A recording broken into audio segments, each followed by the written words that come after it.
What do we vote for, if not because a demand has been placed on the vote being received?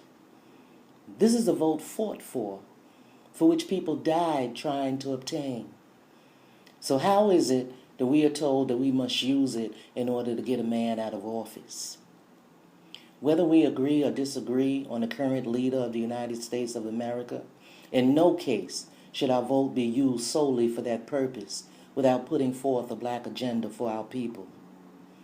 And if a black agenda exists, why aren't blacks across America made aware of what it is? Why are we sifting through the candidates to see who speaks of an issue that might be of concern to us? Seeing as how we are part of this country and they seek to preside over the country, shouldn't we automatically be included? So if some have addressed some issues of concern to us, does that relieve us of our own duty to state the issues of concern for ourselves? So where is the black agenda? Why has no demand been placed on our vote?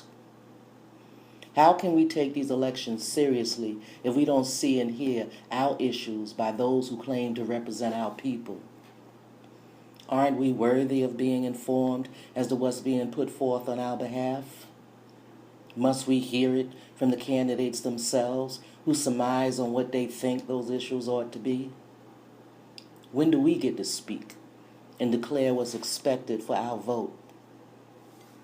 I am sick and tired of being told my ancestors died for the right to vote and then forced to use that vote for candidates who are not of my choosing, who tell me what they intend to do without consulting with me.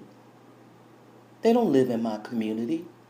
They're not coming to my community, but expect my vote because my ancestors died for it, they say. If they had any respect or regard for the lives lost trying to obtain it, then why don't they come and see what we require in order to get it? And why are we so willing to simply hand it over, totally based on who we want in or out of office with not a peep of what we intend to get for it?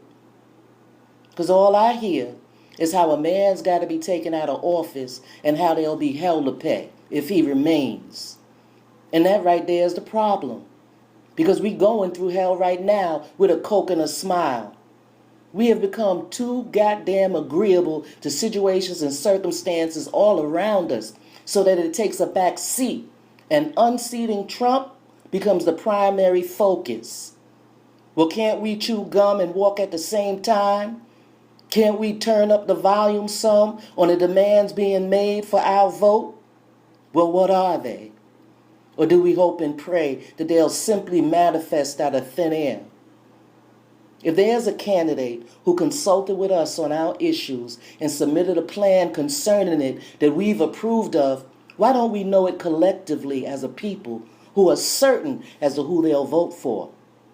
Because there is no black agenda.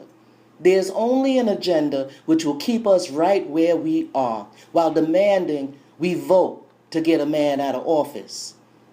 And when we begin to tell the truth about it and stop saying our ancestors died when in fact they were murdered trying to get the right to vote, it'll help put things in perspective as to how we vote and don't get nothing in return. Reparations is owed and due our people, which would be trillions if added up in total. But a vote at election time is expected of us without a demand on that vote. We are playing ourselves in these elections and have allowed ourselves to be pawns in the game. Well, when are we going to play the game for real, collectively, and on behalf of our people? Because if we're not going to do that, then leave my ancestors out of it. Because they sure as hell didn't get beaten and murdered for us to give it away with no demands on the vote we give.